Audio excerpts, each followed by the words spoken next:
Ora, muito boa tarde a todos os que nos acompanham por via telemática e em especial ao Dr. Daniel Marcos, co-vencedor do Prémio de Defesa Nacional, com o tema Entre o Império e a NATO, Portugal e os Estados Unidos da América, 1949-1961. Permitam-me que antes da entrevista e da conferência divulgue alguma informação relacionada com a Comissão Portuguesa de História Militar, que podem consultar na nossa página, ou seja, as primeiras 20 sessões do ciclo Visões da Guerra e das Independências já estão disponíveis no YouTube da Comissão, inclusive a última com o Aniceto Afonso. As inscrições para o Congresso Internacional de História Militar de 1 a 6 de setembro estão abertas na plataforma, na página da Comissão até dia 30 de junho. E isso é importante não só para quem é membro, eu amanhã tenho reunião do Conselho Científico, mas também para outros investigadores, como o Daniel Marcos, que queiram participar das universidades, tem que ser sob a chancela da Comissão. E, portanto, o tema tem a ver, o Daniel, o tema tem a ver com, em inglês, naturalmente, e tem a ver com a participação dos militares nos seus contributos para a democracia do século XVIII aos nossos dias. Tem muito a ver com os 50 anos de 25 de Abril, a Inácio Rezola também está a apoiar, e eu sou Presidente da República. Tem com revoltas militares, golpes de Estado, de que o português, a Revolução Portuguesa é uma referência. Depois está aberto o Programa Geral de Comum Barata para tese de doutoramento até ao final do ano. E neste âmbito das conversas Prémio de Defesa Nacional, que passa sempre por uma pequena entrevista, seguida de uma comunicação e depois de algum debate, temos então hoje a companhia do Dr. Daniel Marcos. Daniel Marcos venceu o Prémio de Defesa Nacional com a obra Entre o Império e a NATO, como eu disse há pouco, Portugal e os Estados Unidos. Ora, o Daniel Marcos é licenciado em História Moderna e Contemporânea pelo ISCTE, Instituto Universitário de Lisboa, 2002. É mestre em História das Relações Internacionais, também pelo ISCTE, 2005. A dissertação intitulada O Apoio ao Imobilismo, as Relações Políticas entre Portugal e a França, 58-68. E doutorado em História Moderna e Contemporânea, especialidade de História das Relações Internacionais no período contemporâneo, pelo ISCTE também, 2011, com uma dissertação intitulada Uma Aliança Circunstancial, Portugal e Estados Unidos nos anos 50. É investigador do Instituto Português de Relações Internacionais, da Universidade Nova de Lisboa, nas áreas da História e das Relações Internacionais desde 2006, e é professor auxiliar no Departamento de Estudos Políticos da Faculdade de Ciências Sociais e Humanas da Universidade Nova de Lisboa desde 2013. Espero não ter enganado aqui a nada. Sei que grande parte desta obra que nos vai apresentar hoje se baseia na sua tese de doutoramento, julgo que foi defendida em dezembro de 2011, no ISCTE. Foi orientado, se não me engano, pelo professor Dr. Luís Nuno Rodrigues, que é membro aqui da Comissão Portuguesa de História Militar. Eu vi na tese e trabalho que agradeceu ao professor Nuno Severino Teixeira, que também é membro, inclusive foi secretário-geral com o general Comum Barata, e agradeceu também ao professor Carlos Gaspar, portanto, quer apoio institucional, quer apoio pessoal para a realização do livro. Ou seja, estou aqui a ver bons mestres, 3 mestres ótimos aqui para o Daniel Costa. O professor Daniel Marcos, peço desculpa, o Daniel Marcos tem. Eu vou fazer aqui 2 ou 3 perguntas, faz parte deste processo. Neste caso, tenho aqui 3 perguntas, antes de começar a sua intervenção. Em primeiro lugar, o que é que levou o Daniel a escolher a investigação em História e Relações Internacionais e qual os temas que tem privilegiado? Uma coisa são os que eu apresentei aqui, outra coisa são os inúmeros artigos que tem trabalhado, e eu vi alguns, sobre outros temas. Já agora, o que é que eu vou escolher a investigação em História e simultaneamente em Relações Internacionais, que é interessante? Ora bem, em primeiro lugar queria agradecer ao Sr. General o convite para estas conversas e agradecer a todos os participantes. Vejo aqui poucos, mas bons, na medida que alguns deles foram meus colegas de doutoramento e, portanto, é com muito gosto que estou aqui. O que me levou a escolher esta interligação entre História e Relações Internacionais, no fundo, tem que ver com o gosto que eu sempre desenvolvi, desde muito novo, em relação à História e à História política. E depois, eu acho que a vida, muitas das vezes, é feita de alguns acasos. E eu lembro-me quando eu entrei na licenciatura em História Moderna e Contemporânea, em 1998, o curso tinha duas áreas de especialidade. Uma área que era Gestão de Bens Culturais e outra que era Política e Relações Internacionais. E eu entrei a pensar que iria definitivamente para a área de Gestão de Bens Culturais. Porque em finais da década de 90 era muito comum e havia muitos municípios a contratarem muitos historiadores e Bem, sociólogos para trabalhar exatamente. nessas áreas. E o que é um facto é que eu fiz muitas dessas optativas nessa área, mas depois acabei por, de facto, apaixonar-me pela parte da história política e da parte das relações internacionais e interligar, sobretudo em torno, lá está, de uma das pessoas que eu não citei aí. Esses de facto são, como o Sr. General disse muito bem, os meus mestres e as pessoas que me ajudaram muito a construir-me enquanto historiador e também como investigador na área das relações internacionais, mas sobretudo aquilo que eram os trabalhos que estavam a ser desenvolvidos por várias pessoas, desde o professor Fernando de Rosas, do professor José Sim, Medeiros Ferreira, mas também em particular do professor António José Telo, nomeadamente com um artigo sobre os apoios internacionais na Guerra Colonial Portuguesa, muito bem. Sim. na revista História das Ideias, de Coimbra, que falava de um apoio que a França tinha dado. E ele referia, obviamente com alguma documentação, mas depois eu lembro-me de me dizerem assim, mas isto está pouco estudado. E então, a partir Está. daí, Já agora, se me permite, Daniel, eu fiquei curioso de ler. Tem publicado, se não me engano, no Instituto Diplomático, que é Salazar e de Gaulle. Estamos aqui a falar a França e a questão colonial portuguesa, 58-68. Foi exatamente. dessa altura, eu achei muito interessante, até porque isto é um livro que está pouco divulgado. Não sei se teve, já se venderam todos, mas eu fiquei muito curioso, porque não é muito usual fazer este tipo de trabalho. Não tem sido. A França e a questão colonial, eu não tenho assim tantas fontes. Isto foi livro que saiu de investigação, foi algum projeto, já agora, peço Foi o desculpa. livro que saiu, no fundo, da minha tese de mestrado, ou seja, do trabalho que eu Muito bem. desenvolvi no mestrado em História das Relações Internacionais, no ISCTE, num primeiro momento, e de facto, numa tentativa de começar a fazer o levantamento da história diplomática e da história das relações internacionais portuguesa nesse momento, ou seja, numa uma nova geração começar a fazer investigação arquivística, não só em Portugal, mas também no estrangeiro, Muito e bem. a começar a compilar, no fundo, essa documentação. Obviamente que depois, à medida que o meu trabalho se foi evoluindo e consolidando, a parte do enquadramento teórico ou metodológico fica mais saliente, ou seja, torna-se cada vez mais importante nós conseguirmos integrar aquilo que são os conceitos e a forma de entender as ciências sociais e as ciências humanas vindas da área das relações internacionais. E, portanto, há essa interligação muito grande naquilo que é o meu trabalho, que eu espero continuar a aprofundar nos próximos tempos, na medida em que, de facto, acho que é muito importante nós continuarmos a contribuir para o desenvolvimento daquilo que é o conhecimento histórico da política externa, da política, das questões militares portuguesas, enquadrando com abordagens que vêm e que emergem quer da sociologia, quer das relações internacionais, que são fundamentais para nos, da ciência política, obviamente, que são Claro. fundamentais para nos darem um enquadramento que nos permite ter novas leituras acerca daquilo que é a história portuguesa nos últimos Exatamente. O Daniel tem 70 uma anos. escola antiga, falou Diga? do António Telo, essa é a escola antiga, falou do António Telo, que era licenciado em Economia e que ficou com uma base importante depois para a história, e ter uma visão mais global e não muito circunscrita,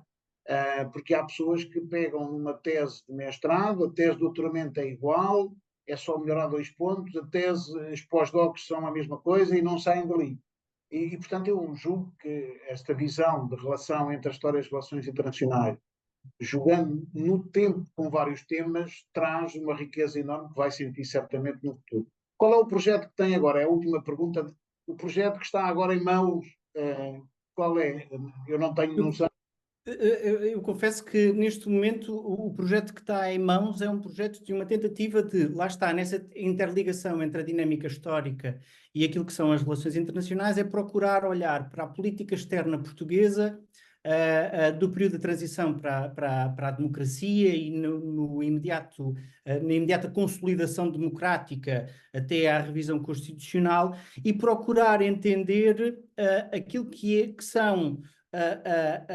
os desenvolvimentos e os debates na sociedade civil e os debates parlamentares, numa tentativa de nós começarmos a desconstruir aquilo que são as ideias que temos acerca da política externa portuguesa, assente sobretudo em três grandes pilares. O pilar da relação transatlântica, digamos assim, o pilar das relações da dinâmica europeia, que a partir de 1974, 86, torna-se mais relevante, e depois a relação com as antigas colónias e com o espaço lusófono. E procurar entender, independentemente de esses pilares serem fundamentais para a estruturação da política externa portuguesa, procurar entender que outros debates dentro da sociedade portuguesa emergem e ajudam a construir, no fundo, aquilo que são as narrativas que existem hoje em dia acerca da forma como nós entendemos a nossa política externa portuguesa e, no fundo, entender também aquilo que é a construção da identidade em termos da política externa no imediato pós 25 de Abril. E, portanto, é Agora isso que estou... Diga? tem espaço de intervenção para o nosso Congresso, na parte inicial, e muito trabalho também de Medeiros Ferreira, já que citou. Eu agora vou passar então para a sua apresentação. Vai compartilhar a tela. Vou compartilhar, vou Faz favor, compartilhar esteja à vontade. A aqui uma palavra é tela. sua. Eu vou Esteja. tentar, não, deixe-me só aqui ver se eu não me engano a fazer isto. Confesso que já estou um bocado esquecido desta parte, depois de Covid, tanto... tanto tempo de Covid, há pessoas que já. Felizmente, é bom sinal, é bom sinal. É um sinal. Abre o Mas, fecheiro, vai ao compartilhar a tela, vai buscar o fecheiro e está bem. exatamente, e portanto vou aqui fazer isso. Vou tentar não ser muito Muito bem. demorado. Não sei, Está-se a está ver muito bem. Está muito a ver bom. muito bem? Pronto, Está perfeito. muito bem. Vou agora aqui pôr-me no meu espaço e, portanto, vou então dar início àquilo que é esta conferência neste âmbito, agradecendo uma vez mais o convite. Explicar que para além de ser um grande prazer estar aqui, no fundo, esta conferência enquadra aquilo que são as relações entre Portugal e os Estados Unidos na década de 50, e como o Sr. General já referiu, isso tem a ver com aquilo que foi o meu trabalho de doutoramento e também aquilo que foi o trabalho de pós-doutoramento e aquilo que eu aprofundei. E, portanto, procurar entender, no fundo, como é que Portugal e os Estados Unidos da América se aproximaram no imediatamente após a Segunda Guerra Mundial, durante e, sobretudo, após a assinatura do Tratado de Washington e a formação da Aliança Atlântica. E, portanto, é difícil nós começarmos a tratar destes temas sem falar daquilo que é o final da Segunda Guerra Mundial e, em particular, das circunstâncias que também trouxeram os Estados Unidos e que aproximaram os Estados Unidos em relação à Europa. E, em particular, aquilo que é 1945, a ideia de 1945 como o ano zero, o ano que finalmente acaba a Segunda Guerra Mundial, e em que se deixa para trás um conjunto de conflitos que tinham corrido a Europa desde o final do século XIX. Mas de uma Europa que estava destruída e com consequências a todos os níveis. Consequências do ponto de vista económico, em que todas as infraestruturas estavam destruídas, consequências sociais, com milhões de pessoas deslocadas, com dificuldades em termos daquilo que é o nível de vida, com cidades completamente arrasadas no centro da Europa, e politicamente também, em que muitas das estruturas políticas nacionais estavam profundamente enfraquecidas em consequência da ocupação nazi, e em que na margem ocidental, digamos assim, da Europa, na Europa Ocidental, se iniciava, por um lado, um processo e uma vaga de democratização fruto, em parte, da ocupação por parte das potências vencedoras ocidentais, digamos assim, e enquanto que na zona soviética, na zona oriental da Europa, o que nós assistíamos, no fundo, era o estabelecimento de um sistema marxista que, de certa forma, entrou progressivamente em competição com com aquilo que é essa vaga democratização do tipo ocidental. E, portanto, há aqui claramente na Europa duas divergências dos sistemas políticos que, no fundo, ajudam a enquadrar esta situação. E, portanto, no fundo, o que nós temos aqui são dois fenómenos que se vão tornar centrais nos 40 anos seguintes e, em particular, e ao longo também de toda a década de 50. Por um lado, esta ideia da ocupação da União Soviética, da parte oriental do continente europeu, e um envolvimento profundo dos Estados Unidos na recuperação da Europa, com particular ênfase naquilo que é a zona ocidental do continente, libertada pelas forças norte-americanas e britânicas, e em que os Estados Unidos se vão progressivamente tornar a principal potência europeia. Isto é um dos conceitos muito interessantes que o professor Carlos Gaspar levanta, que é esta ideia de que os Estados Unidos, apesar de não serem uma potência geograficamente europeia, são desde 1945 tal. E são estes dois fenómenos que vão levar àquilo que nós, no fundo, chamamos a Guerra Fria. É um facto que as tensões entre aliados existiam já desde o final da Segunda Guerra Mundial, em que a grande aliança entre os Estados Unidos e a Grã-Bretanha e a União Soviética tinha sido apenas como elemento unificador aquilo que era o combate ao inimigo comum, uma vez que já desde os anos 20 e 30 existia claramente o receio da parte dos Estados Unidos do poder ideológico do marxismo-leninismo, que pudesse destruir o sistema capitalista associado a uma democracia do tipo ocidental, liberal, e na qual assentava claramente aquilo que era o poderio norte-americano. E depois também um atraso dos Estados Unidos e da Grã-Bretanha na abertura da frente ocidental contribui claramente para estas tensões entre os Estados Unidos e os seus aliados e entre a União Soviética, que vão potenciar, digamos, uma divergência na definição daquilo que é a ordem do pós-Segunda Guerra Mundial, em que a divisão da Alemanha por quatro potências aliadas, a divisão do território da Alemanha nazi e também da cidade de Berlim, que era um enclave circundado por ocupação soviética, no fundo, acabam por ser um exemplo desta situação. E, portanto, este é o enquadramento, e é neste enquadramento, no fundo, que nós podemos entender aquilo que é a aproximação entre Portugal e os Estados Unidos em vésperas da assinatura do Tratado de Washington em 1949. Qual a posição portuguesa perante isto? Ora bem, a posição portuguesa, como nós sabemos, é uma posição de neutralidade colaborante a partir de meados da Segunda Guerra Mundial, a partir de 42, 43, com uma percepção de que os Estados Unidos iam ser uma potência importante na Europa, mas com a vontade que o Reino Unido mantivesse, o Reino Unido, o principal aliado português, um papel relevante naquilo que era o equilíbrio europeu, com uma posição e uma partilha aí com os Estados Unidos e com o Reino Unido de uma posição claramente anticomunista e anti-soviética em Portugal, situação que, de certa forma, contribuiu e facilitou para esta aproximação entre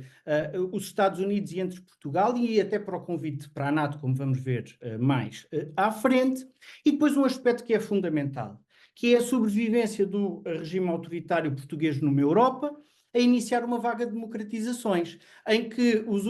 nessa Europa Ocidental, os únicos Estados autoritários era Portugal e era Espanha, um país com quem nós temos a única fronteira terrestre e com que, em termos estratégicos da nossa política externa, procuramos haver essa diversificação daquilo que são os interesses e daquilo que são essa prossecução. E, portanto, digamos que este é o enquadramento daquilo que é a relação entre Portugal e os Estados Unidos nesta aproximação, e isto leva-nos para uma segunda questão, que é o facto de facto, a presença de Portugal no Tratado de Washington em 1949 ter sido entendido pelos Estados Unidos como um momento charneira daquilo que era essa aproximação. Como vimos, há a questão do regime político afastava tendencialmente Portugal em relação aos Estados Unidos, mas de facto Portugal ter se tornado um membro fundador da Organização do Tratado do Atlântico Norte foi entendido, nomeadamente pelo embaixador, e vou citar aqui algumas frases que eu acho que são importantes para este enquadramento, o embaixador norte-americano em Portugal, que na altura era o Lincoln McFeig, que caracterizou o processo da adesão de Portugal ao Tratado de Washington de uma forma que me parece que depois vai marcar muito daquilo que é a relação entre Portugal e os Estados Unidos ao longo da década de 50. E ele dizia o seguinte: às vezes é difícil fazer um cavalo beber água, mesmo tendo lá levado ao sítio onde ele podia beber água. E acrescentava: o tamanho do cavalo não tem nada a ver com o assunto. Cavalos pequenos podem ser mais teimosos do que outros de tamanho superior. E, portanto, e fim de citação, esta caracterização, no fundo, acaba por marcar daquilo que é esta relação de Portugal durante a década de 50, que é o estabelecimento de uma aproximação em relação do estabelecimento de uma relação de aliança entre Portugal e os Estados Unidos no âmbito da NATO, ou seja, no âmbito daquilo que eram os interesses de ambos os países na Europa, mas depois o surgimento de um conjunto de constrangimentos que têm a ver com aquilo que é a sobrevivência do próprio regime português, nomeadamente em relação à questão colonial e ao facto dos Estados Unidos não partilharem de uma visão semelhante à visão portuguesa em relação à questão colonial. E, portanto, neste trabalho e neste livro, o que eu pretendo demonstrar é que a relação de Portugal e os Estados Unidos ao longo da década de 50 foi uma relação de evolução no sentido da constituição de uma aliança, mas com a existência de um conjunto de tensões, sobretudo provocadas por causa daquilo que era a diferenciação de interesses entre Portugal e entre os Estados Unidos em relação à questão colonial, em que Portugal não hesitava de maneira nenhuma a estabelecer um conjunto de pressões para levar os Estados Unidos de encontro ou a facilitar aquilo que era a posição internacional de Portugal numa defesa sistemática e bastante ativa do colonialismo europeu.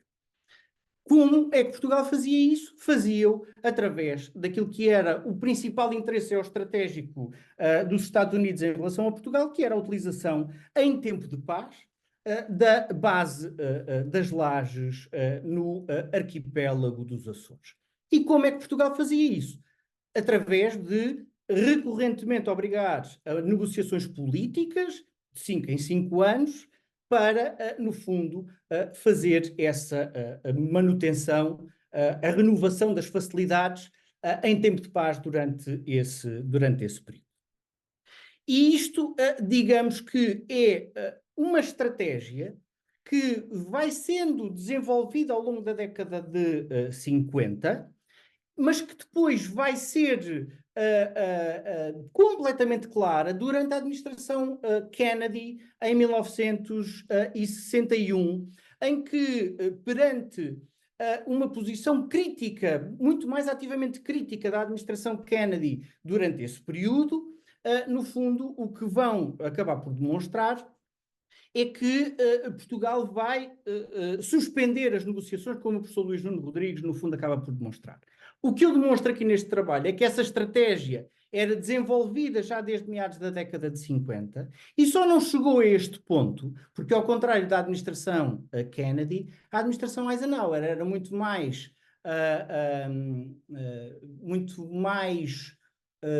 menos crítica, ou pelo menos muito menos atentadora daquilo que eram os interesses portugueses, por circunstâncias que nós poderemos falar mais à frente.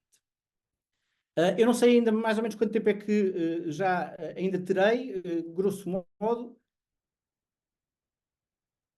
20 minutos, mais ou menos. Mais 20 minutos, perfeito, está ótimo. Olhando aqui então para aquilo que é a evolução desta situação. Há aqui um aspecto que tem que. Este trunfo que Portugal vai utilizar,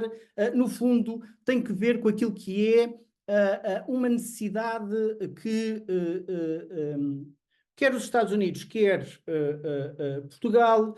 tiveram no princípio da Guerra Fria. Ou seja, nós não podemos entender aquilo que é esta aproximação e o estreitamento desta dinâmica da aliança no âmbito da NATO, sem entender que, em finais da década de 40, durante a primeira metade da década de 50, o que nós estávamos a assistir era a uma possibilidade e uma tensão crescente entre os Estados Unidos e os seus aliados e a União Soviética e os seus aliados, possibilidade essa que, por diversas circunstâncias, apontava para o facto de haver uma possibilidade de uma confrontação iminente. E, portanto, digamos que são essas as situações que, no fundo, vão levar a que, desde o final da Segunda Guerra Mundial, os Estados Unidos olhem para os Açores como um ponto fundamental daquilo que era a utilização do arquipélago dos Açores como uma área de reabastecimento rápido do continente europeu, caso a tensão com a União Soviética, no fundo, acabasse por se desenvolver. Já para Portugal, a principal preocupação aqui era garantir, no fundo, a sobrevivência do seu regime político perante, no fundo, a emergência da Guerra Fria e a chegada de uma nova potência à política europeia, com o peso e a diminuição crescente daquilo que era o peso do Reino Unido nas questões europeias. Essa evolução foi uma evolução que não foi mais rápida, na medida em que Oliveira Salazar desconfiava de um conjunto de questões em relação à nova potência na Europa, em relação aos Estados Unidos. Em primeiro lugar, o caráter anticolonial que tradicionalmente os Estados Unidos tinham devido à sua tradição anticolonial. E depois, um segundo aspecto tinha a ver com o desconhecimento, devido à tradição da política externa norte-americana até essa altura ser de um isolacionismo e focada no hemisfério ocidental ou na Ásia, um desconhecimento em relação àquilo que eram as questões europeias. E, portanto, a percepção de Oliveira Salazar em relação aos Estados Unidos era uma percepção uma percepção de reticências em relação à presença norte-americana, achando que rapidamente os Estados Unidos poderiam eventualmente regressar à sua política isolacionista. E, portanto, não havia uma aposta de longo prazo naquilo que era o estabelecimento dessa relação. Havia, sim, uma tentativa de olhar para o Reino Unido como o balancer, no fundo, como o equilibrador daquilo que era a política europeia, e, portanto, a aposta de Portugal era no sentido de que o Reino Unido mantivesse uma certa importância na política europeia e também que continuasse a desenvolver a sua política colonial, que era a salvaguarda daquilo que eram os interesses, daquilo que era, no fundo, o apoio que Portugal necessitava à manutenção da sua política colonial, quer em África, quer no continente asiático. E, portanto, digamos que o enquadramento da posição e da relação entre Portugal e os Estados Unidos tem que ver com esta situação, e o que é que leva, no fundo, ao convite de Portugal a participar na NATO, tem que ver, sobretudo, com a importância geoestratégica dos Açores. Nós não nos podemos esquecer que a NATO é uma aliança entre países democráticos. Portugal claramente não era. A imposição de Portugal, bem como da Dinamarca e da Noruega, é por pressão norte-americana, e, portanto, digamos que Portugal, com o seu regime, acaba por ser uma exceção naquilo que era o objetivo do Tratado do Atlântico Norte, e, neste sentido, digamos que essa evolução dessa relação é feita de forma muito lenta. Obviamente que para Portugal o convite a estar presente em Washington em abril de 1949 era sinónimo de um reconhecimento internacional do regime, de uma diferenciação em relação à Espanha, que não tinha, de certa forma, que não tinha sido convidada para este clube restrito, diferenciava, portanto, Portugal em relação à Espanha, reforçava aquilo que era a dinâmica atlântica da política externa portuguesa e criava uma certa alternativa àquilo que era uma percepção já clara de uma diminuição da importância da aliança luso-britânica. E, sobretudo, também nós não nos podemos esquecer que este convite também era importante do ponto de vista dos interesses internos portugueses, nomeadamente aquilo que era reforçar o reconhecimento interno do regime português, que imediatamente após a Segunda Guerra Mundial tinha que fazer face àquilo que era uma emergência de uma oposição democrática ao Estado Novo, com fruto, lá está, desta mudança e desta nova vaga de democratizações, em que o regime é forçado a admitir, no fundo, que a oposição democrática se candidatasse às eleições, obviamente eleições que não eram livres, e, portanto, este convite era uma demonstração da parte de Portugal de que estavam criadas as condições, havia uma aceitação do seu regime, e depois era também importante aqui, este aspecto era muito importante para aquilo que era servir os interesses da modernização das Forças Armadas Portuguesas, fazendo com que os militares, no fundo, se preocupassem com a necessidade de modernização, aprofundamento daquilo que eram as questões técnicas e se afastassem das dinâmicas políticas. Rearmamento esse que era fundamental para, como eu disse há pouco atrás, era fundamental, no fundo, para, de certa forma, preparar uma Europa que vinha ou que se sentia ameaçada em relação à possibilidade da União Soviética, no fundo, continuar a sua conquista pelas planícies alemãs e fechar, no fundo, aquilo que era e alargar a sua zona de influência também para essas dinâmicas. E é isso que está por trás da formação do Tratado do Atlântico Norte. Tratado esse que Portugal não consegue negociar, ou seja, Portugal tenta incluir uma cláusula em relação àquilo que é a proteção do seu território colonial, que era, como eu tenho vindo aqui a falar, um aspecto fundamental, um pilar fundamental da política externa portuguesa e da própria sobrevivência do regime português. E Portugal, nesse sentido, não consegue renegociar, mas perante aquilo que era a dinâmica da aceitação, no fundo acaba por aderir a contragosto com algumas citações bastante interessantes, por exemplo, na apresentação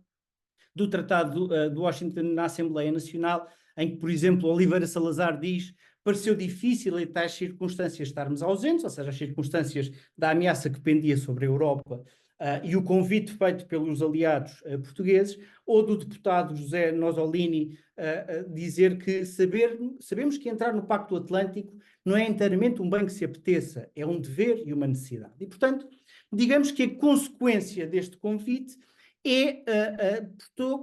tornar Portugal um aliado cooperante, reconhecido internacionalmente, e estreitar as relações de Portugal com a principal potência do Atlântico, que, no fundo, acabava por se reafirmar como sendo os Estados Unidos. No entanto, essa entrada de Portugal tem consequências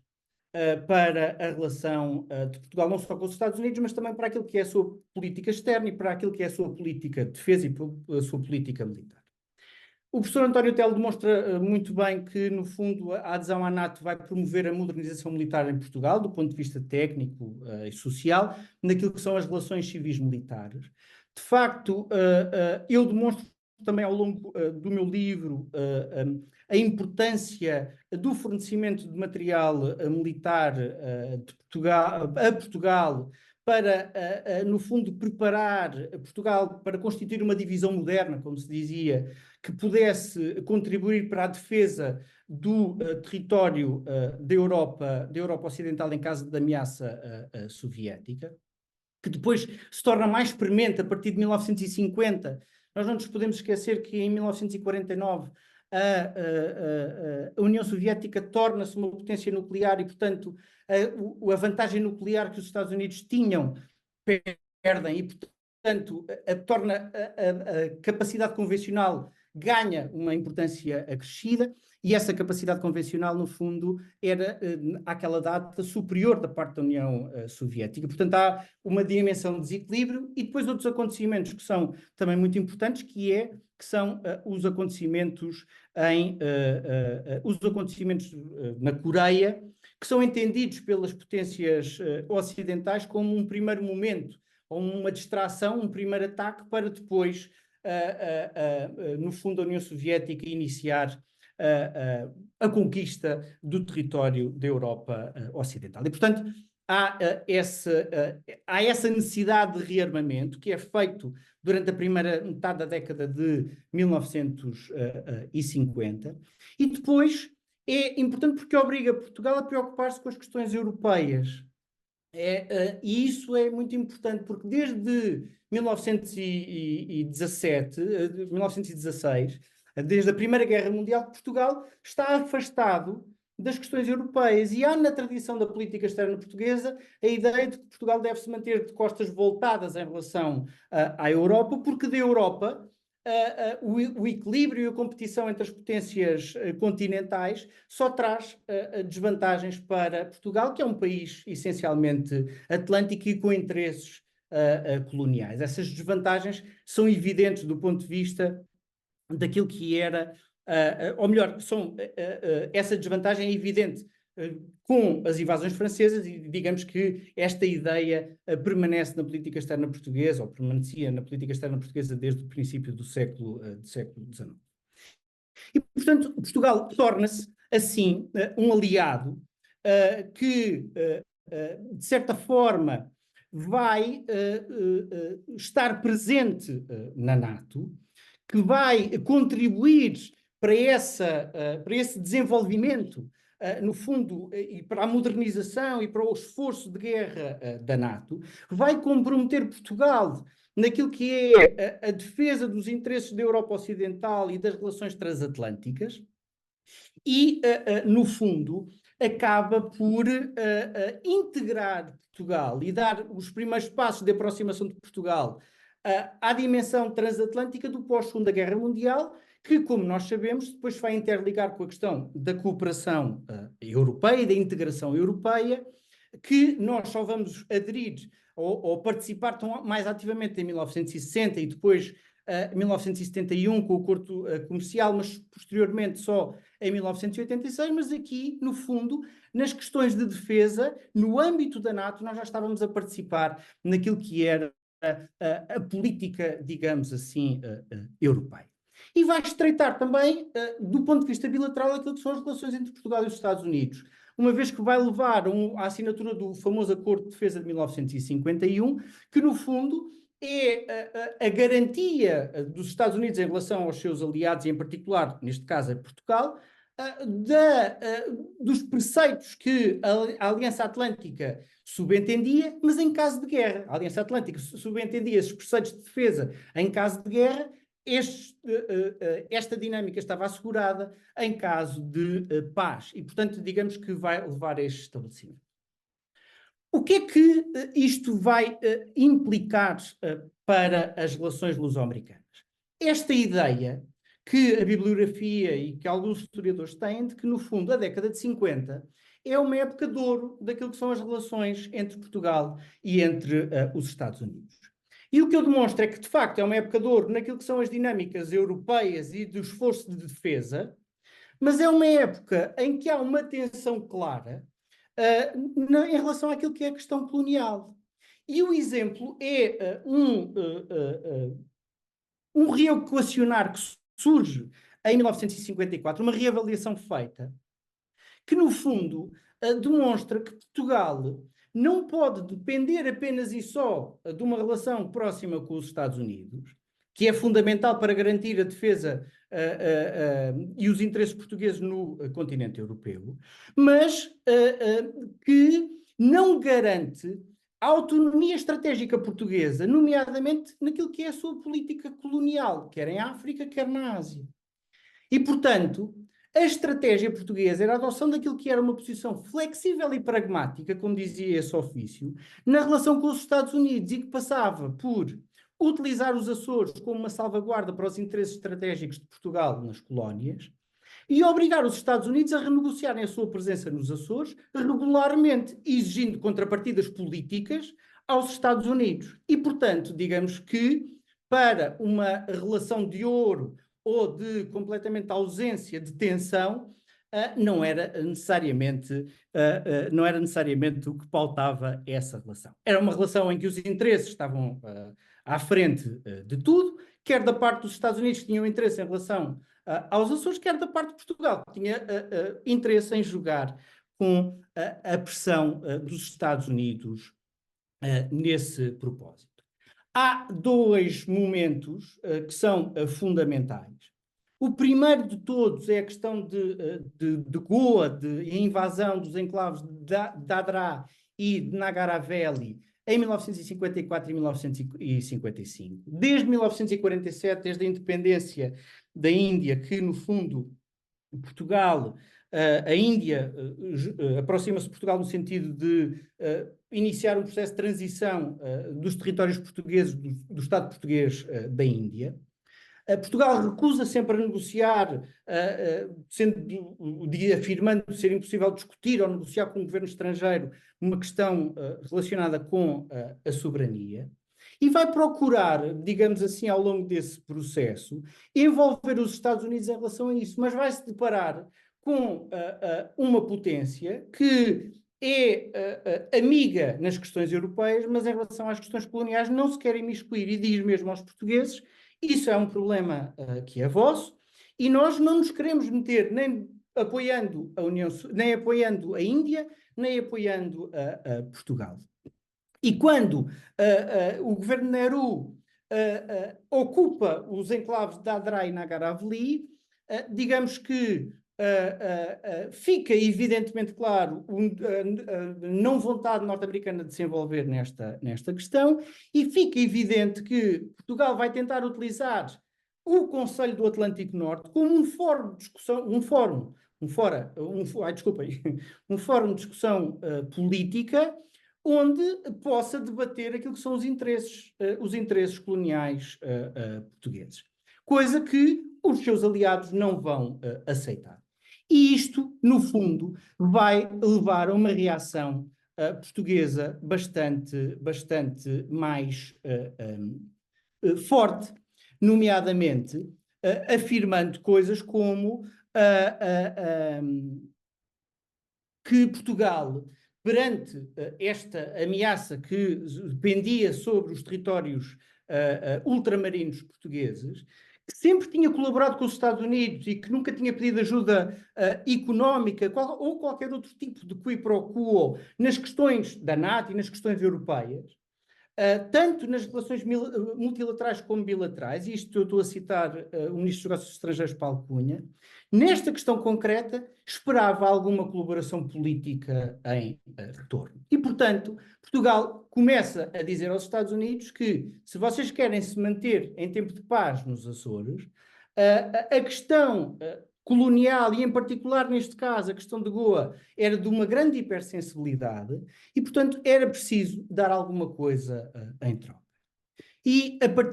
ao longo de todo o ano de 1955, vai-se iniciar essa política de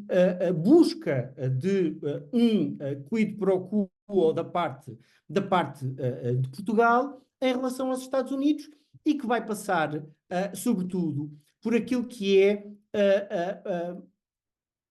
ou melhor, vai tirar proveito daquilo que é uma necessidade norte-americana, que é a renegociação do Acordo dos Açores, que se expirava em 1955 e, sobretudo, em 1956, peço desculpa, e, sobretudo, aquilo que era a necessidade de aumentar as facilidades e os interesses norte-americanos no arquipélago dos Açores e na base das lajes. Ou seja, esta questão de Goa vai surgir numa altura em que os Estados Unidos estavam a preparar a reabertura dessa negociação e, perante a recusa dos Estados Unidos em apoiarem Portugal na questão de Dadra e Nagar-Haveli, Portugal vai dificultar ao máximo aquilo que era a relação ou melhor, aquilo que era a possibilidade de negociação daquilo que depois vai ser mais tarde o Acordo dos Açores de 1957. Ou seja, esta pressão vai se dar no momento em que os Estados Unidos queriam abrir essas negociações e, portanto, com a divisão na administração norte-americana, com o Departamento de Estado a estar mais preocupado com a expansão soviética no Terceiro Mundo após a Conferência de Bandung de 1955, digamos que cria essa divisão em que, por um lado, os interesses militares norte-americanos potenciavam a aproximação em relação a Portugal e, por outro lado, os interesses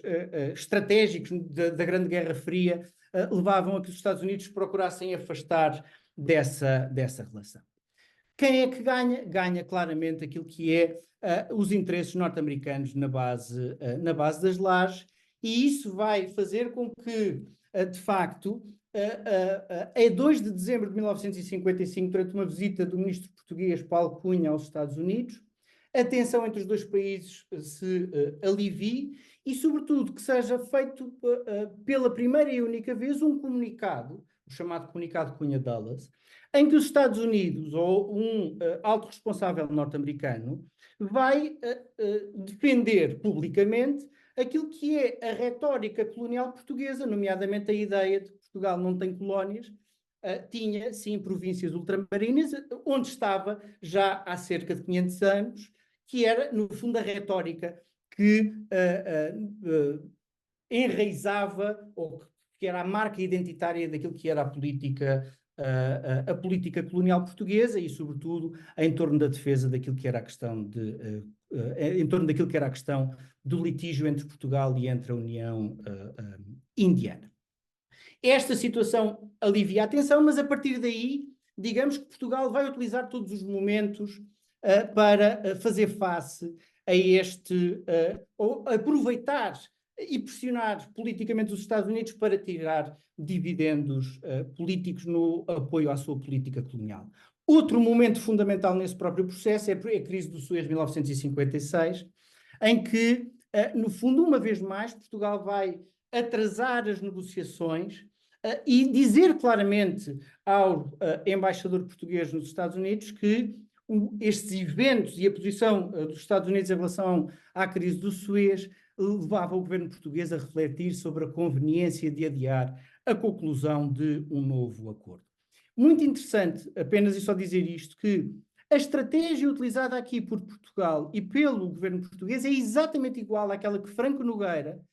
e Oliveira Salazar vão usar em 1962 com o governo português, que é, na iminência de expirar o prazo da presença norte-americana nos Açores em dezembro de 1956, no dia 31 de dezembro, Salazar chama o embaixador norte-americano para lhe dizer que não está confortável com a política colonial, com a política norte-americana em relação a Portugal e, em particular, em relação à questão do Terceiro Mundo, e dizer que as negociações vão continuar e que Portugal aceita a presença norte-americana, ou seja, prorrogar ou melhor, autorizar a manutenção de Portugal dos Estados Unidos no território dos Açores, mas sem um acordo final ainda firme. Portugal não vai ser tão inflexível, até porque, de facto, e isso é o último capítulo do meu livro, ou no último capítulo do meu livro eu mostro mesmo isso. De facto, ao contrário daquilo que se verificava na política externa durante a administração Kennedy, A política africana de Eisenhower e a política em relação ao terceiro mundo era muito mais flexível em relação aos interesses das potências coloniais. Era uma política bastante ambivalente, mas que, em última medida, dava sempre predominância àquilo que era a visão europeísta no Departamento de Estado e, em particular, aquilo que era a proteção dos interesses norte-americanos na Europa e, no caso português, obviamente, naquilo que era os Açores. Obviamente que esta relação à medida que a década de 50 se chega ao final, obviamente esta tensão entre africanistas e entre europeístas, que era perfeitamente evidente no Departamento de Estado, começa a crescer mais. Os europeístas ainda tinham alguma vantagem naquilo que eram as decisões políticas, mas sobretudo o grande trunfo e a grande diferença para depois o que se vai passar na administração seguinte era o papel determinante do general Eisenhower, que funcionava como fiel da balança e que, regra geral, apoiava aquilo que eram os interesses da política colonial dos seus parceiros europeus. O caso do Suez foi um caso extremo, na medida em que acabou por ter que ver com a questão da necessidade de reeleição de Eisenhower, e é uma posição de força daquilo que é o poder norte-americano em relação aos seus países aliados. É uma demonstração de que existe uma hierarquia, no fundo, na relação transatlântica. E, portanto, digamos que é isto que caracteriza aquilo que são as relações entre Portugal e entre os Estados Unidos ao longo deste período, demonstrando, penso eu, que ao longo do livro fica demonstrada esta dinâmica dual daquilo que é a relação entre Portugal e os Estados Unidos durante a década de 50. Um papel, uma colaboração ativa naquilo que é a dinâmica transatlântica europeia, em que os Estados Unidos se assumem claramente como um importante parceiro contra a potencial ameaça soviética, que era partilhada por ambos os países, e em que os Estados Unidos são fundamentais para o reconhecimento internacional do regime português. E em que a NATO é fundamental para evitar o isolamento internacional de Portugal, mas que não consegue resolver o dilema de segurança do país, que é a necessidade da manutenção das colónias e que está intimamente ligada com aquilo que é no fundo, a sobrevivência do próprio regime, que fica evidente quer com a crise de Goa, de 54 e de 55, quer com a crise do Suez e depois com a relação, que eu não tive a oportunidade aqui de aprofundar, mas depois nas questões podemos falar, da relação entre Portugal e entre os Estados Unidos na questão africana, sobretudo na segunda metade da década de 1950. Mas dessa relação tensa vai emergir claramente aquilo que é o modus vivendi luso-americano, que é em troca da única manifestação pública ou de uma manifestação pública de apoio, de solidariedade dos Estados Unidos em relação a Portugal, Portugal acede, no fundo, a estender, a permitir a manutenção dos Estados Unidos em tempo de paz nos Açores, tornando-se uma espécie de receita para as relações entre Portugal e entre os Estados Unidos. Se os Estados Unidos não criticarem a posição colonial, permanecem com os seus interesses nos Açores. Caso contrário, os Açores poderiam eventualmente estar em risco e eram, sobretudo, utilizados como trunfo e como qui pro quo naquilo que eram as relações entre ambos os países. E, portanto, digamos que, grosso modo, é isto que podem encontrar neste livro, nesta investigação que eu fiz aqui ao longo de vários anos, que espero que leiam e que tirem o prazer que eu tive, ou pelo menos uma parte importante do prazer que eu tive a escrevê-la e a investigá-la, que vocês possam, no fundo,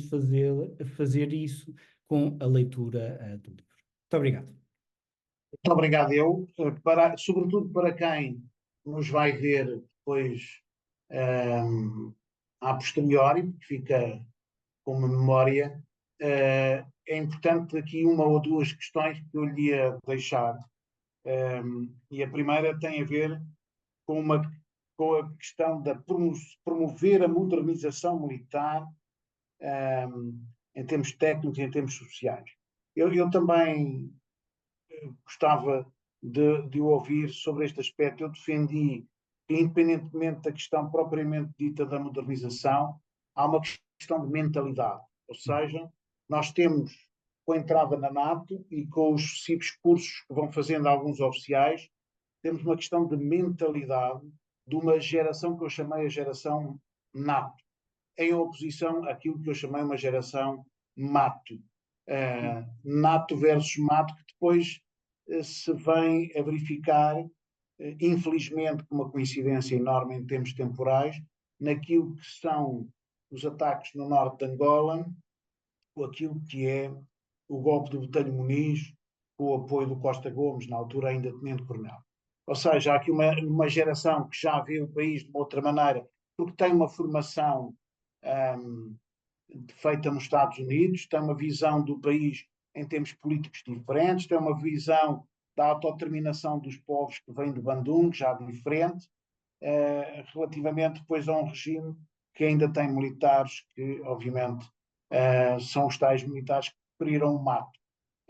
Esta questão da mentalidade sentiu nos seus estudos, ou somos nós a posteriori, designadamente em 61, depois é mais fácil fazermos levantamos essa visão, essa perspectiva. Estive a ver, eu concordo inteiramente com essa ideia da importância da questão da mentalidade, que eu, ao contrário, se eu bem entendi o Sr. General, digamos que há uma espécie de dicotomia que o Sr. General coloca entre a geração NATO versus a geração mato. Eu confesso que eu acho que elas são, de certa medida, complementares, e já explico em que medida. Concordo inteiramente consigo, ou seja, há uma profissionalização e uma modernização que a NATO permite às Forças Armadas Portuguesas, não só ao Exército Português e à Marinha, mas toda a Força Aérea, no fundo, é um desenvolvimento sim, sim. E um aprofundamento daquilo que são os princípios da NATO, que é fundamental. Isso vai ser particularmente evidente na criação de uma certa elite que, de certa forma, está plasmada naquilo que é a ideia do general Botelho Muniz e depois do próprio tenente-coronel e mais tarde general Costa Gomes, que são os grandes reflexos dessa geração, e portanto eu concordo inteiramente com isso, mas vai a coisas de pormenor, e é aqui que eu acho que elas depois se interligam com a geração mato, na medida em que, por exemplo, eu lembro-me de ter desenvolvido também com o professor Luís Nuno Rodrigues, ao longo, já depois do doutoramento, um trabalho sobre o Corpo de Estado-Maior português, e com a importância da formação dos oficiais em termos daquilo que era a formação de Estado-Maior. E grande parte dessa formação foi dada ou foi permitida ser desenvolvida no âmbito da NATO, e em que, no fundo, se institui claramente uma ideia de uma doutrina militar em que, no fundo, os oficiais das pequenas unidades têm e devem começar desde cedo a desenvolver e a terem noções daquilo que são as funções de Estado-Maior, para conseguirem, no fundo, dar a melhor informação possível para que os Estados-Maiores, no fundo, acabem por funcionar bem. Ou seja, a modernização das Forças Armadas Portuguesas é fundamental até ao nível mais baixo daquilo que é a doutrina e a formação militar, e que, no fundo, acaba por ser demonstrado. Ou seja, há uma necessidade de trazer e de profissionalizar as Forças Armadas Portuguesas, de romper com aquilo que são padrões de funcionamento próprios de regimes autoritários, que a NATO, e apesar da resistência portuguesa de evitar uma transformação profunda, acaba por sentir alguma permeabilização daquilo que são essas ideias. E que depois se revestem, por exemplo, também naquilo que é, por exemplo, a questão da logística, que é fundamental para, no fundo, o funcionamento das Forças Armadas. E sem a qual seria muito difícil que esta geração mato conseguisse, em 3 territórios distantes geograficamente entre si, distantes daquilo que era a metrópole, desenvolverem com mais ou com menor sucesso, não vamos aqui debater isso, mas desenvolverem operações militares de monta durante 13 anos. Ou seja, se não houvesse essa profissionalização, se não houvesse essa mudança de mentalidades, a geração Mato provavelmente não resistiria durante tanto tempo àquilo que é a geração NATO. Depois, obviamente, há a questão da ideia, que é a ideia de que a geração NATO está muito mais permeável àquilo que são as questões da democracia, porque foi lá fora e experimentou o que é essa democracia. O exemplo, claro, do general Humberto Delgado, quando está no Canadá e em Washington com uma medida militar, no fundo há uma abertura daquilo que é a sua mentalidade à democracia ocidental, às dinâmicas da meritocracia, que de facto não existia na sociedade portuguesa e como reflexo também como reflexo da sociedade portuguesa nas Forças Armadas, também. Mas em 61 o que há, independentemente dessa abertura, é um apelo a um aspecto daquilo que é a característica identitária do nacionalismo português, que vem já desde o final do século XIX, e que independentemente de um lado mais conservador e autoritário ou um lado mais democrático e republicano, defendia a manutenção daquilo que era uma política ultramarina e a manutenção e a presença portuguesa nos territórios ultramarinos em 1961 e até muito tarde, até 1965, 66, é que começa a haver na oposição democrática portuguesa a ideia de que, de facto, era preciso fazer um corte com a dinâmica colonial. Portanto, o que a geração Mato, no fundo, o que vem herdar é aquilo que é a tradição identitária portuguesa de olhar para as colónias e para os territórios ultramarinos como uma das suas bases uma das suas bases identitárias do nacionalismo e do patriotismo português, e que só muito tarde, no fundo, é que começa a ser desconstruída e em que, uma vez mais, voltando a falar no professor Medeiros Ferreira, a sua contribuição para esses debates é fundamental. E depois, obviamente, também associado muito a uma ideia daquilo que eram as guerras de baixa intensidade, como era o caso da Guerra Portuguesa, não ter resolução política, ou melhor, não ter resolução militar, necessariamente ter uma resolução política. Portanto, eu acho que a questão da mentalidade é fundamental e que há esta interligação entre a geração NATO e a geração Mato. Muito obrigado. Foi importante essa ponte. Eu julgo que tudo o que é trabalho de Estado-Maior, sobretudo nessa área, não tanto nas operações, porque obviamente as operações de contra-subversão são completamente diferentes da guerra convencional, mas a dinâmica de Estado-Maior, o que estava a dizer há pouco,